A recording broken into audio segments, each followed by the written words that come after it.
Who is more to blame for parasocial relationships, content creators or viewers? Are your favorite content creators exploiting these parasocial relationships for their own monetary gain? And finally, just how dangerous can these parasocial relationships get? We'll be talking about all of that and more on today's episode of Borderline Inappropriate with Merle and Aria. Welcome on back in, everyone. Thank you for joining us for another episode of Borderline Inappropriate, a podcast where we dive into taboo topics every week, uncomfortable topics like these ones. This is a very meta. It's a meta episode, and it's quite it's one that's a little difficult to talk about because I think awkward. it's a lot of nuance. Well, a lot of the topics we discuss on this podcast have a lot of nuance, but this one in particular. Yeah, it's like, let's make content for you while we talk about our parasocial relationship with Exactly. you and whether or not it's healthy. Yeah. It's a very interesting topic. I find parasocial relationships and content around it very, very fascinating. And I think it'll be interesting to hear our perspective as a couple, because I think at times we've had, while other creators may have, while they know the experience of having these parasocial dynamics with their audience, we are sometimes viewed as an entity, the two of us. And so I think there's that interesting kind of wrinkle to the conversation when it comes to us. But we also have our own personal. Exactly. We have our own brands too. So it's a whole muddied mess at times, and we're excited to unpack it with you all. But just know that despite what we may say in this episode, we do appreciate you. We appreciate you being here. We appreciate your support. I think it's good to just address the elephant in the room, honestly. Mm-hmm. And that's I guess what we'll do in this episode. Why don't we just dive right on in? Yeah. And for anyone who doesn't know what a parasocial relationship is, Merle managed to find a pretty good definition. By Clark Ellison. A creator. We'll link his video down below. It was really helpful. I watched a few videos and other people's takes. We'll link them. And the title of this video is actually inspired by a Ludwig video, so he has a great piece as well about parasocial relationships, as well as I watched something by Dr. K. So there's a lot of great. And Ludwig's video was based off another video. Exactly. We'll link all of them. We'll start with the one that Ludwig based his off of. That seems fair, right? Yes. So people have talked about this. A parasocial relationship is generally between a so-called consumer of content, whether that's an A-list celebrity, or it's a Twitch streamer or a YouTuber, a public figure. Could even be a politician. Yeah. Could be any public-facing person. And in these parasocial relationships, it's generally a one-sided relationship where the admiration or feelings on one end are not reciprocated. Yeah, that's a good way of putting it. So basically, it's like a follower, a fan, a supporter of one of these public figures, maybe, putting more into the relationship than is being than they're really getting, honestly. And it's something that's a very common phenomenon. I mean, I'm sure it's something that's honestly, social media has obviously pushed this to extreme crazy levels, but I mean, there's always been. There's always been super fans. We've talked about the Roman Empire before, but I mean, I'm sure there are a lot of supporters of Julius Caesar who are like, oh, he's my buddy. Yeah. And Julius Caesar's probably like, who is this guy? Yeah, right. The guy that people are like showing up to every speech in the quarter, in the square, the corner square. I mean, I don't know if this is completely you can equate it, but you have someone like John Lennon assassinated by Mark David Chapman, who was who had listened to his music and probably built up some sort of that's a very extreme example, but that's kind of where these things, as a lot of psychological phenomena can go. They can go into very extreme places. Obviously, this is not the Mark David Chapman assassination of John Lennon is not probably what's happening most of the time in these relationships, but it's related. Yeah, it touches upon it a little bit, I think, but I might be wrong. It can be like that. It can be a politician. It could be, who was it? Was it Larry David, who's had 13 different instances where people broke into his home? I mean, yeah, probably, yeah. It happens to YouTubers. I remember Jenna and Julian Solomita. They had multiple times had people just show up at their house, break into their house. Mm-hmm. So it can get to that point, but it doesn't always start there, obviously. And it's just to show you the scope of any public figure can be affected by this. But I think you touched upon it, and it's interesting. Modern day social media with live streaming and YouTube and Discord really kicks it up to another level, because the idea of community is so much more encouraged and so much more, it's utilized so much more than back in the day. Like Marilyn Monroe was not. Exactly. Didn't have a Discord server where she was doing exclusive streams for her I think it's fans. this phenomenon, especially even in modern day, it's a lot more with content creators, because even A-list celebrities today, they don't have Discord servers and whatnot. They're not engaging with fans the same way creators are, and that creators are encouraged to, because obviously building community is so important to. I mean, we do it on this podcast. Yeah. We say, I even use the word community often when I refer to that Patreon. I say, talk to people in the community and stuff like that. And of course, community is important, and it's a big part of any sort of, I guess, digital content creator's life, or what they would hope for a successful life. And so, that doesn't mean that it's bad to have a community, but I think it makes things blurry at times. And the involvement of the creator in it can make things a little bit more difficult. Totally. For both parties involved too. As always, we do discuss taboo topics on this podcast, and this is one of those difficult ones because there's levels of, in a way, hypocrisy on the creator's end, right? Because you're encouraged to foster a community, to foster relationships with your viewers. I mean, you'll have so many, you probably have done this in your videos, right? Hi, friends, or you refer to your viewers as friends. Yeah. And then the title of this video and these other videos are, "We are not your friends." Right. But I mean, that's why it's that strange juxtaposition that just makes it a very gray topic to dive into. Speaking from my own experience, I'd say there's different levels. I think different platforms have different levels of parasocial possibility and where those lines get blurred. For example, Twitch and Discord, I think, are the highest levels of parasocial activity and sometimes really blurred lines, honestly. Totally. And I think this topic is really important because I've learned lessons myself about this because I'm not a big creator. I'm a relatively small creator. I mean, both of us, honestly. We don't have millions and millions of subscribers. When we're live streaming on Twitch, for example, like my Twitch stream is pretty small. It's probably, compared to other people, it's like max 20 people, I'd say. But on average, it's like 11 to 15 people. And I'm still really grateful for those people that show up. But, to have 15 people even that are all together watching my stream live in their home or wherever they're watching or on their phone, that's something I don't think about all that often. But I'm like, wow, these people are, hanging out with me and we're talking live. I'm either playing a video game or we're watching something on YouTube. And you start to notice the people that come more often, naturally. Yeah. Like the people that are constantly engaging in chat, the people who are your moderators, Yeah. the people who show up and, support you. It's like there's an emotional level of connection there because especially on a small creator level, like there's not that many people. It's not like we have a wave of chats, filling like someone like Hassan or like Ludwig or like Amaranth, any huge creator who has just walls of tech, And so it's different, but there is still a dynamic there that absolutely. In this case, to answer the question at the top of the episode, we are responsible for. We are responsible for withholding boundaries and cultivating a space where people feel safe, but they don't feel like you owe them anything. Yeah. But which I feel like I get hung up on that stuff way more than you do. I mean, I've certainly, made mistakes myself in setting boundaries. And I think for people that have watched when I was streaming, I don't stream anymore really, but when I was lucky enough to have a bit of a bigger viewership than Merle just because I had been cultivating a lot throughout the pandemic, whereas you didn't really start till the end of the pandemic. But you don't have to tell me why mine wasn't as big. I'm just saying. That's sweet. Yeah, but that's why. That's definitely why. But anyways, I had a larger audience. I would say like at my peak when I was regularly streaming, I probably had it would be up to like 100 to 150. Sometimes you'd have over 100. Yeah. Yeah, and even when I started doing less, it'd be around like 50 to 60. But anyways, my personality, I think actually, and I was talking about this with our friend Matt, is that when I was in BuzzFeed content or making content for like the BuzzFeed Unsolved network, I was a very restrained version of myself, depending on the type of content. Yeah, I mean, of course, like if you think about it, like all the investigative work I did, I was never going to be like super chaotic or anything like that. And sometimes you were crazy in videos, but I see what you're saying. Some of my early BuzzFeed videos. Yeah, but when I was starting doing more of like serious work, which I'm still passionate about, of course, I'm not going to be kind of my unhinged self. So my stream personality, when I was live on stream, almost on a daily basis, or at least a few times a week, that was probably the closest to my normal kind of like chaotic everyday self.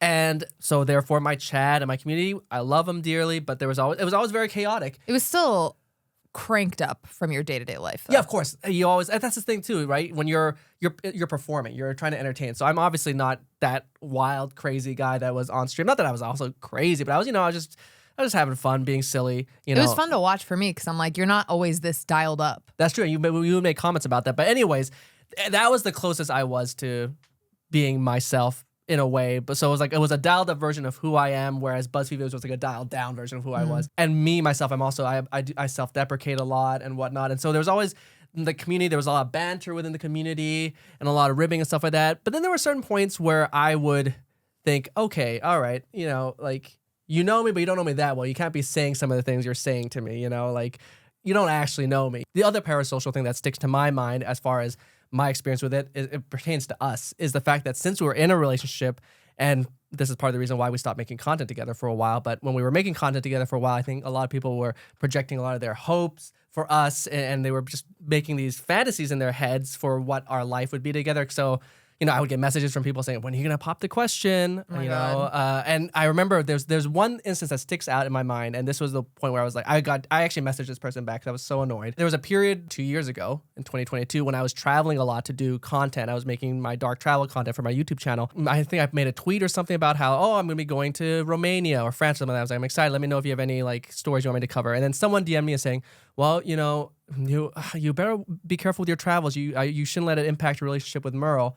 You know, I was like, oh, why am I getting relationship advice from this random? It's like, please. I totally get that. But I also think to myself, it's like we put ourselves in this position. That's the thing. That's why I do acknowledge like we are responsible, and there is a hypocrisy to everything we're saying. That's again, this is why it's such a complicated and nuanced topic. It's tough. I think it's when you get stuff like that, it's annoying. Maybe, especially if it's someone you're familiar with through your content.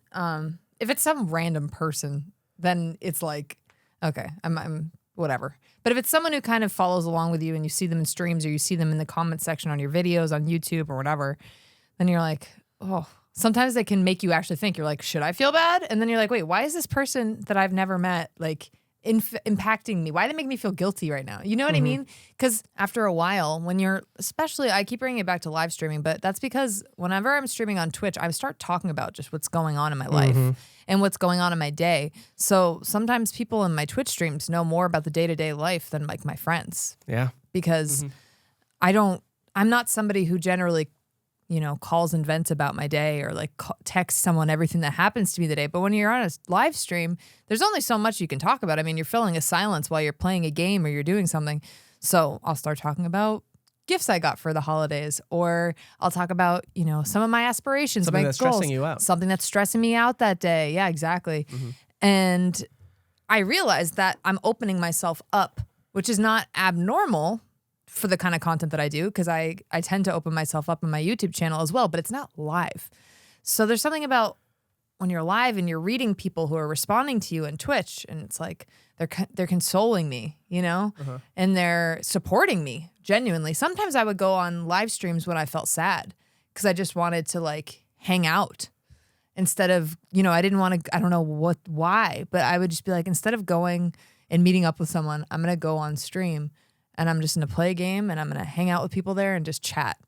And I don't know if that's good or that's bad. I don't know what that means, you know, but that's just a fact. I mean, and that's where it's my responsibility to be like, okay, how emotionally dependent am I also on these people, you know, because it's not their responsibility to make me feel better. And it's not their job to be there whenever I go live. You know, they have their own lives. So I try to keep myself humble in the face of having any sort of following, right? Where it's like, I'm not saying I'm a big creator because I don't think I am, but I have like 140,000 subscribers on YouTube, right? So even though I would never call myself a celebrity, I would still say, you know, occasionally people will recognize me out when I'm out in life. And like if I'm with friends, they're like, oh my God, you're famous. And I'm like, no, not really, but just in this like one specific area of the internet. And that inherently gives me some kind of influence, I guess. Do you know what I'm trying to say? Yeah. Like with that comes a bit of a power, I guess. Now when I meet people, if they look at my Instagram or they look at my YouTube, they're like, oh my God, why didn't you tell me you had followers? And I'm like, because I don't really want you to know that and think that right away when you meet me. And B, I'm trying to remain the exact same I was before I had those followers and subscribers. You know what I mean? Like I want to continue to be a normal person. And that's even with my small following. You know what I mean? Like I want to try to keep my life as normal as possible. Now, where I have made mistakes or where I've learned is that sometimes with my own community, I kind of forget that influence that I have, you know? Like in the past, people that were longtime subscribers or longtime community members or whatever would be like, I'm going to be in LA. And I think like 2 times I've met up with people. And when I was doing it, I was like, first, I always think about my own personal safety because it's like, even if you've been talking to someone for over a year online, you know, you can never be too safe. But I think I've also tried to remain aware of the dynamic that's really actually there. No matter how much I want to be just like everyone, you know, I have to remember like this person follows me. So you're automatically starting the relationship in a different place than you would just from someone who met you randomly. Do you know what I mean? Absolutely. And so there's a power dynamic. There's a power dynamic there for, lack of better explanation. And therefore, it's not totally fair to the other person. Yeah, I don't think. As much as they would love to see you there, it's like something that's just. And I've done it in the past, and I was glad that I did it at the time. It was really nice to meet people. But then the problem with that was, even though it's like when I met these people, I was like, I should probably pay for like this meal. I should probably pay for these drinks because first of all, these people, some of them subscribe to me. I'm like, they already are giving me money. And then I'm like, wait, what am I doing? Like, is this weird? Is this a service I'm providing or is this just a hangout? An exclusive perk to be a subscriber of Merle's, she'll buy you drinks. But that's like so bad. Yeah, so I'm of course, obviously, and then it's like even drinking with someone, I'm like, that's also irresponsible because then it's like, you're not all there. Like, and there, you know what I mean? Like, you don't want to make this any more imbalanced and unfair to the other person than it's just not, it's a messy, icky thing to do. And I think on my part, I'm saying, and at the time, I'm still thinking to myself, I'm like, I'm not a celebrity. It doesn't matter. You know what I mean? I'm like, I'm not that big of a deal. So like, I'm just the person hanging out. But then the reality sets in. It's like, no matter how much you feel that way, you do have a responsibility. There is a dynamic. Whether or not either one of you wants the dynamic to be there, it's there. And it's not fair. And that is my responsibility. So all of this to say, I'm glad I did that because I learned from it. And I'm glad I met those people because I do value them and I do appreciate them. And it is cool to meet people that like the stuff you do. And that you just get to know people beyond a screen, right? I will say after doing that, I did think to myself, okay, I need to stop doing this because it just doesn't feel 110% right. As much as I would love to be able to have like an IRL friendship with these people, where does it stop? Do I meet with every single person that's in LA? It's such a precedent. That's the problem. Yeah. That's the other problem. I mean, you've made a genuine friend through someone who was following you. Yeah. So it does happen. But then other people may have that expectation. Other people have that expectation. And it's kind of like, it's really gray. Yeah, it's a really gray area because then people find out that I met up with these people and then they're like, well, what about me? Why wouldn't I? Especially in a smaller community too. Especially in a smaller community. I mean, you're going to talk about it on stream. You're going to, I met up with so-and-so. I met up with so-and-so, which again, people do meetups. So, exactly. And I want to point that out. I think there is a difference for creators. You and I did one meetup in Singapore and then I did one on my own in the Philippines. And I think a meetup, which other creators obviously do on a regular basis, somewhat regular, I don't know, whatever. People do them. I think that's different because there's an expectation there that it's just you're there to see the creator and everyone's going to hopefully get some sort of like equivalent amount of time to chat and just like there's more of a focus and an intention for that. There's an expectation for that you're just kind of there to meet the creator, maybe take some pictures, chat a little bit. But if you're like, if you're meeting with one of them one-on-one, I don't know. It's just. Well, in these cases for me, it's like people, it's not someone that just joined this. Yeah, of course. But then I also have to think to myself and if they listen to this, I don't want them to feel bad. No. I have that in my mind because I'm like, I did enjoy hanging out, but then part of me there, you have to follow your gut. And part of me was like, even if you had a good time, everybody else is now going to expect that if they're in LA, you're going to meet up with them. Yeah. And I have to be the one that calls the shots. It's awkward. Honestly, it's an awkward thing to talk about. The whole topic is awkward, Yeah. And I think broadly speaking, there's no real answer to any of these questions in the sense that like, is there a solution? Parasocial relationships, it's there. It's a thing. Yeah. It's going to be there. And so it's just how do you handle it as the creator and as the viewer too? Like how can you manage your expectations of the relationship? Yeah, it's a tough one. It's a murky one. But yeah, I agree that I think especially with Discord and Twitch streaming, like those two are particularly, the relationships, the parasocial relationships that are built there are, it's just so, feels a lot more intense than even like a YouTuber sure. with their audience, because I think the ephemeral nature of Twitch, when you're making these real-time interactions, I think it fosters that community and relationship a lot And faster. There's much more of a monetary element to Twitch than there is with YouTube. Yeah. I mean, YouTube, you can go live on YouTube too, but just live streaming in general, and we both were doing it on Twitch, it's like people subscribe to you, so they're paying monthly for a membership, right? Yeah. And so then there's just that dynamic as well. It's like, okay, these people are paying you. And I think everybody, has to come to their own conclusions, what their boundaries are and where they land. But I will say, I do think the responsibility is in the creator to the best of your ability, at least for a small creator. being like, oh, you're part of the family. I don't think there's necessarily something wrong with saying, you're part of the family, but being clear and transparent with people that ultimately you're just a resource for information or entertainment. Yeah. And that's what we are at the end of the day. I mean, I'm in my Discord typing away, talking to people almost every day. And when I miss a day, I feel bad. And that's a problem too, because I'm like, it's a lot of people to feel responsible for. Because even in my day-to-day life, I don't feel like I text enough or I call enough with people, my family and my friends I've known forever.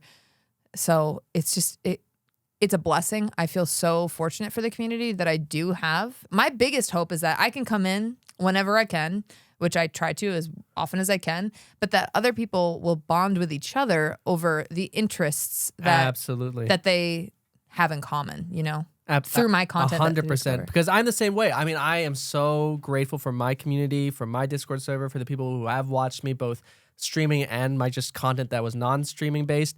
And that's not to say that I don't cherish the memories we've made together and will make together, but yeah, I can't stress enough again that I come from also a place where I grew up on online forums, so I totally get the appeal and the importance of online communities and online friendships, making my Discord server as vibrant as it was during COVID. Having that Discord server, building our community and the very real memories and relationships we fostered in there, that was like probably the proudest thing for me during COVID. Just having those streams, going back to on the Discord server, like laughing about things, like those are all very real things. And while what I'm saying here today isn't saying like that's all wasn't real, but I think I'm just saying that there sometimes needs to be boundaries that have to be set, and that is on the creator's side and I didn't do a very good job of it. But neither did I. That said, I can't say enough how I also am very grateful for my community and how grateful I am for online friendships too. I've talked about it in the past. I grew up on online forums. I made many IRL friends through being online friends. First, my second girlfriend, I met her on a forum, and then we met up in person, etc. Then we dated for 3 years. So I get it. Online friendships, online relationships, important and real. But then this is where it gets murky, right? Like how real is it when it comes to that relationship you have with a creator and someone you follow? Something I liked in the Ludwig video is the truth is it is totally natural to feel connected to a content creator or anything. I mean, a book. I think about a really good book. I never want the book to end because I love the world that I'm living in and I love the characters that I've become attached to. And then when that book ends, you're like, oh man, I don't want to be taken out of this world. I don't want to be... I'm going to miss these people. I'm going to miss these characters. It's not any different, really, except for the fact that the entertainment in this case is real people, real human beings who are sharing varying degrees of their lives. For some people that are like vlogging, sometimes you're showing really intimate parts of their life. Some people show, pregnancy struggles or couples share relationship troubles. So you're getting these parts of people's lives and you feel like you're a part of their life, and to a weird degree you are because you're part of how they can be a content creator in the first place. It's entertainment. I mean, it's a distraction, which I'm not saying a distraction is bad. There are some creators that I am so invested in myself. Like I love their videos. I look forward to, I tend to just like stick to the same few that I like to watch. I love YouTube as a whole, but you can't help but get a little bit attached to the people in front of the camera, behind the screen. Being someone who does that, I also know how it feels because I'm a fan of people myself, It's really interesting. But again, what I'm trying to say is it's natural. And it's normal. I mean, think of TV show characters. Well, that's also a point that Ludwig made, which I think it makes perfect sense. Was he was talking about how, it's like when you're watching Mad Men is the example he used. Don Draper, he's not your friend. Right. He's entertainment for you. But of course, it's different when you're watching like a streamer or a YouTuber you're actually interacting with. Yes, Don Draper isn't, messaging you back or shouting out your subscription and everything on Twitch. But it's the same sort of thing to an extent, right? Even I touched upon it earlier. When I was on stream, it was still a character to an extent, right? I mean, I was not that same guy. I'm not that guy. I was on stream 24/7. And so you're playing a character, give and take. And so it's performative and it's entertainment. And there's only so far that entertainment actually becomes like a real, I don't know. Well, but it can happen. I mean, for example, when my stepdad went missing, like I remember there was a day I just played a game like for like 13 hours and I was just on stream. And I was just like, I'm just going to like be here on stream interact with people the amount that I'm comfortable with. I just needed to be totally distracted from life. So the distraction is on the creator's end as well, you know? And it genuinely helped me. Like, I will never be able to express how helpful that was, because even though I wasn't talking about what I was going through, people knew. And I think there is something really beautiful there, right? Like, there's something that's nice about having that as a resource, as long as both parties understand what's going on, you know? There is something human to it. It's humans on either side of the screen. So it's not to say like it's just entertainment and we're not real, because we are, and we are human, and we do go through things, and we do share some of that. I made a YouTube video about it because I wanted people to know what was going on with me and why I might be not posting as regularly for a little bit. So it's a little more complicated than a TV show. I know Ludwig was like, you know, if the show gets weird and the seasons get strange and they lose the plot, then stop watching, stop subscribing. And I stand by that. You don't owe me anything. You don't owe Aria anything. If we're having a tough time in life or a bad day, you don't owe us to show up at stream. I try to tell like moderators that too, because there's another element. Moderators are just helping you out. Yeah, volunteers. Volunteering to be there to help you for streams out of the goodness of their hearts.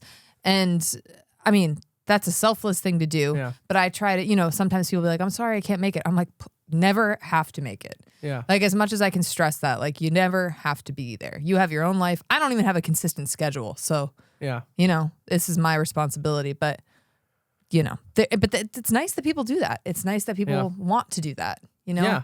And like I said myself, all those memories that you make on stream, the bond, like all that sort of stuff, like how much it meant to you to have that community there for you during that period, like it's all real. Yeah, you it was real. All the memories I made when I was doing like subathons and stuff like that. All those things were like the fun things we got up to. Like, they were never not real. But I guess at the end of the day, when it comes to parasocial relationships, it's about just awareness, maybe on both ends, right? On the viewer side, and to be aware that, you know, there is only so far this relationship can go, but then also on the creator to maybe enforce more boundaries. I mean, like I said, I certainly could have done better on my end, but you know, it's all it's a complicated topic. Yeah, and it's not just on the viewers. I think that's really important, because I've recognized in myself, you know, sometimes when I notice certain people that used to be at like every stream don't show up, I wonder, I'm like, are they okay?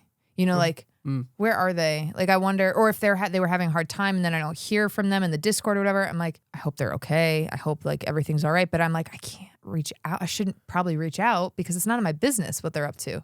You know, I get sometimes too invested and I worry.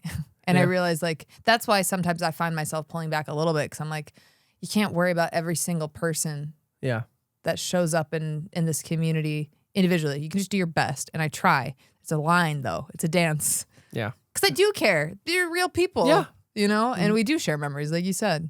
So I think, honestly, for smaller creators, it's more intense. For sure. I can see that, it's a smaller crowd. Granted, you know, like, we're not like Pokimane where we're going to have like somebody or like Jenna Julian where people are like, you know, trying to find out where I shouldn't even say that out loud, knock on wood, but just, you know, not like extreme stalking. We haven't experienced that. Yeah. Thank God, knock on wood again. But, you know, with bigger creators, they can get into more scary stuff. People get doxxed. Oh, yeah. Stuff like that. That's a huge invasion of privacy. Ultimately, this is all new. Technology has evolved so quickly. We're not really prepared for this level of intimacy and performance. Yeah. It's a weird combination, and we're just figuring it out as we go and doing our best, right? I mean, even just talking about it today, I feel like I'm unpacking things in my head that I hadn't even really thought about. I'm continuing to learn the lesson, but it ultimately for me too is like, if I decide to stream and like 2 people show up, I have no right to be mad. Like, you know, they don't owe me anything. I'm providing a service. I'm providing a form of entertainment ultimately, right? If my videos start performing really badly, I could get mad that, you know, maybe 10,000 less views happened, but really it's on, I mean, I can only control what I can control. Yeah. That's the truth for most of life. For everything. Yeah. So, but there is a reliance on our part on them, and a reliance of the viewers on us. Which I guess ties into the question we had at the top of the episode, which is, are some content creators potentially exploiting the parasocial element for monetary gain? And I don't know. In a weird way, it's inherently built into the way you monetize as a creator. I don't know. I'm sure there are some that are like specifically really exploiting that element. The tricky answer is that I think most creators that are monetizing in a way are exploiting that relationship, whether they're doing it consciously or not, right? When you're saying, even going into a video saying, hey friends, or I love you and stuff like that. Yeah. Like you're... Like, do you really love them? No, I mean, like... Do you really know them? I love the community I've built. Me too. Yeah, but you know what I mean? And it may not even be done in a way that's... They're not doing it to like maliciously thinking that they're doing it. That's just maybe their sign off or the way they sign into a video. Right. But that sort of stuff, I mean, it has an impact on people, and then that can then lead to building a community that will like be okay. Well, we're friends. Well, it's like Ariana Grande. You know, she'll tweet out like, "I love you." People do that, right? I mean, a lot of creators do that. Yeah. Love you. Thank you for all the support. Yeah, I love you guys. You know, I've said that so many times. Yeah. But I've also said that to people in real life. Been like someone says "love you," I'm like, "Love you too." Interesting. When do I use that word? Yeah. How am I using that word? And the truth is, because at least in my case and probably in yours, it's like we are so grateful that we get to do this for a living. And there is almost no way to talk about it without feeling like you don't appreciate it or that I you know, like. it's difficult for me. Yeah, it's tough. Well, because genuinely, like, viewers and support and community is what makes it possible for us to do this as a living, and it's what we love to do. So it's not that we don't appreciate the people that follow us. Of course we do. But we can't possibly know every single person, truly know them. Like, we can't. It's actually impossible. Yeah. You know? All we can do is show our appreciation. And honestly, on my end, I plan to continue streaming and continue interacting with people in my community. I just need to be realistic with myself on what I'm able to commit to. And if people just disappear, they're allowed to do that, you know, on both sides. We're both allowed to disappear. It's business, kind of, in a way. Like, you know, if somebody's literally paying monthly subscriptions and I'm not even streaming, I don't blame them. Even if I am streaming and they're like, you know what, I'm just not feeling it anymore. I can't make these anymore. Okay. I think that's what it is for me too. I mean, I'm not streaming regularly anymore, or making content really outside of, you know, this channel and my fit checks on Instagram. But outside of those, you know, I'm not making content, but, you know, I'm still a part of my Discord server. I check in every day. You know, obviously it's less active now that I'm not streaming or making content regularly. But I think that I've been more conscious for the past year or so of, like, you know, just the things I say. And I will still say the occasional unhinged thing because that's just who I am. But, you know, I am a little bit more conscious about it, about setting boundaries and that kind of thing. But it's a learning process, I think, for both ends. Yeah. I mean, and having been someone who is both the content creator and also the viewer, I know how both sides feel because I've also found myself at times every day watching the VODs or the streams of certain content creators. And I'm like, wow, I look forward to seeing this person, you know, or this community is great. And I think that's kind of where the solution to this all lands, is cultivating a safe space for a community to form where I want to say you are not the center of it, but that's kind of impossible. But basically that this community, people show up here, not just because they hope to talk to you, but because they actually develop friendships and connections with other people that have similar interests that they do. You know, I think that's kind of the dream. That I feel fortunate that we live in a day and age where we can interact with followers or fans or community members, however you want to refer to people. I feel grateful. I feel grateful when we can do meetups and when we can meet people. It's so fun and it's so cool. We were so nervous. Oh my gosh. I feel like we were more nervous. At least I was more nervous than anybody.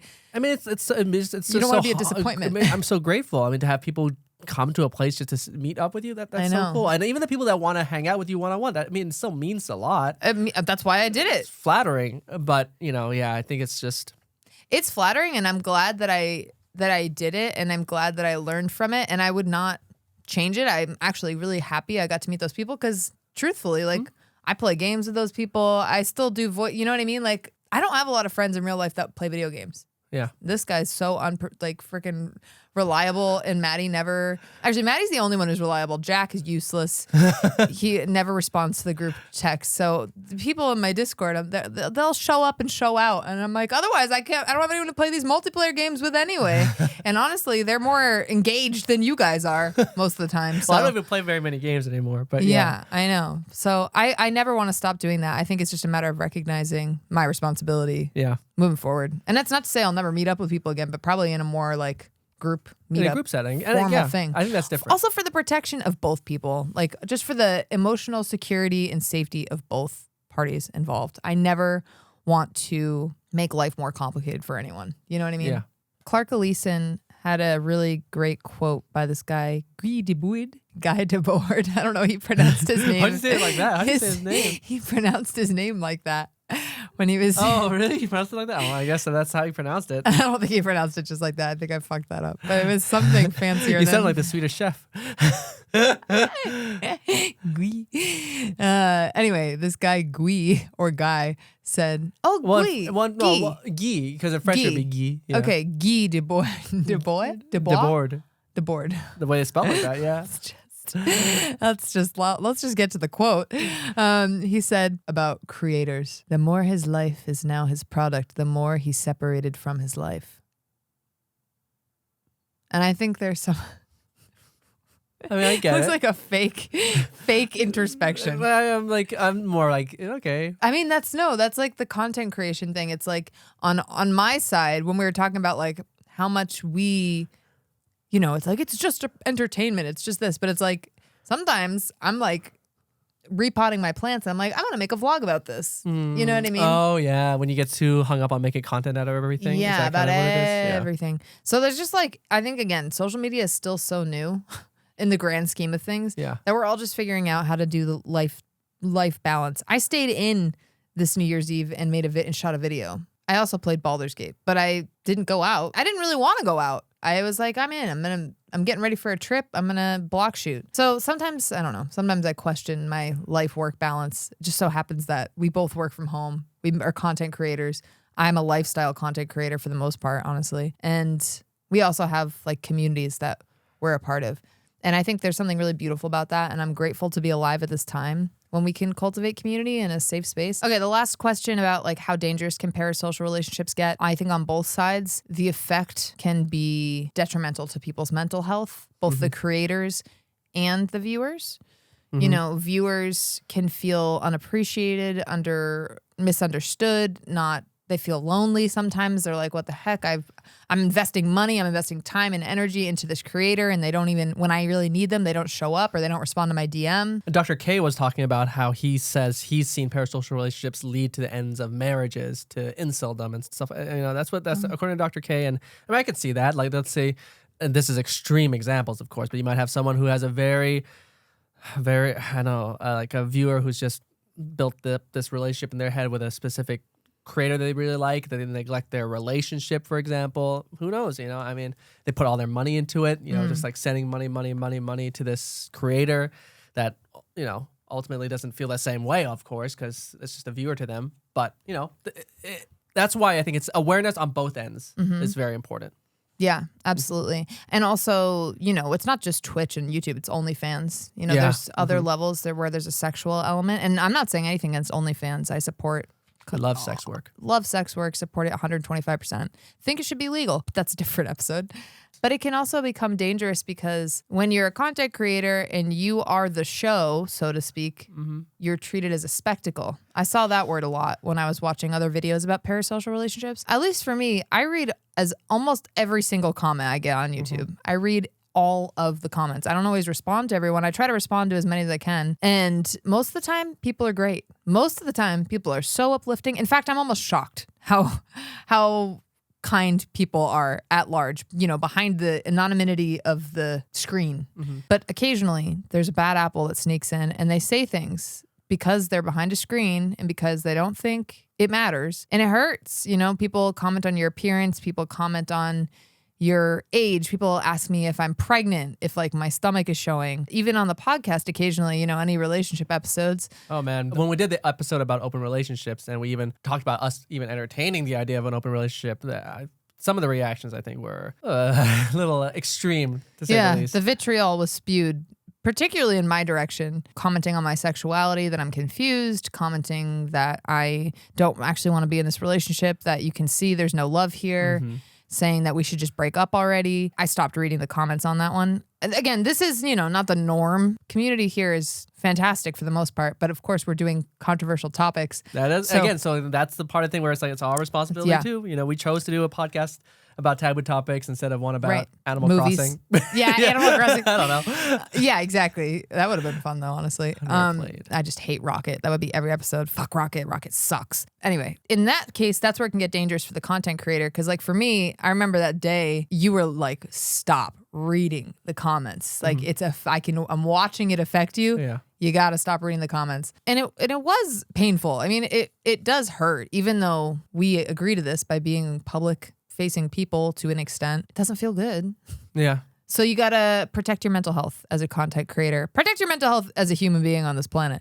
But I just know when to step back now. That's what I do. When it looks like it's taken a negative, toxic turn, you don't need to read them all. You know? Ultimately, I think the takeaway, again, as someone who considers themselves to be a content creator, but also a viewer and a consumer of content creation and a fan myself as well of people, I try to recognize the times where I'm hyperfixating on a specific creator and just be like, okay, that's fine. You're enjoying their content. You're having a good time. I know how it feels to feel giddy when someone responds to you when you type in their chat. I totally get that. But at a certain point, I have to remind myself like, oh, they don't owe me a thing, and I don't owe them anything. If I don't subscribe that month, that's fine. Like, that's my choice. And they don't owe me showing up for stream every week. That's their choice. I think that's on both sides something to remember. Ultimately, my goal is create a community where there's a safe space for people and they feel supported within reason to the best of everybody's abilities. And they also know they can leave at any time. They get what they want there. They treat people with respect. And then they can leave whenever they feel. They don't feel any obligation to me or to anyone. Just put yourself first and be a good person and hopefully make some friends, right? Very wonderfully said. I appreciate everyone that listens to this podcast and that has supported us throughout our relationship and the content we've made both together and individually. Everything we've covered today, it's a tricky topic, and that's why I even feel bad to an extent because I don't want anyone listening to this to feel bad or to feel like we don't appreciate everything that has come our way because of your support. It's just a tricky situation, a tricky topic to kind of navigate. And it's one that I think is important to talk about for both of us, for us, if we want to continue making content together, we want to be able to set boundaries so that way, we can make topics about things like open relationships without potentially getting as much, vitriol thrown our way from certain people. But also for people that enjoy watching our streams or enjoy, well, not that I stream, but, that enjoy watching our content, that way you can have healthy expectations from the content and entertainment you're getting from us too. And all this to also say that our communities, our Discord servers, we're still so proud to be a part of them. We're happy to continue doing what we're doing. We're not going to change anything, but it's just something that hopefully by talking about it, it makes people watching more cognizant, and as well as us. But I think by talking it out, bringing it into the light, us talking about it will hopefully help remind ourselves what we need to do to, self-awareness, like I said. I think awareness in general on both sides, can make for parasocial relationships to be as healthy as they can be, because like I said, they're always going to be there. And I think it's important to make the distinction of like, for example, we've both made friends through online communities. Yeah. And that's not to take away from people in the Discord that I can now consider friends. Sometimes that can happen organically. Sometimes a true friendship can develop. And sometimes it can move beyond just the follower, content creator. Totally. But you can't expect it. That's you can't go in, you can't pay for it. You can't force it. You just can't. I mean, that's the toughest thing is like, you can't go into it with the expectation that if I'm a subscriber for long enough, we're going to become friends in real life.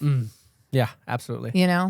And so I'm going to do my best on my end to facilitate a safe space for people so that those lines aren't blurred. People aren't disappointed. People aren't, feeling like they've been like bamboozled or wasting their money, conned in any way. And I want to say this because I mean this from the bottom of my heart. Any of my interactions with people are 100% genuine.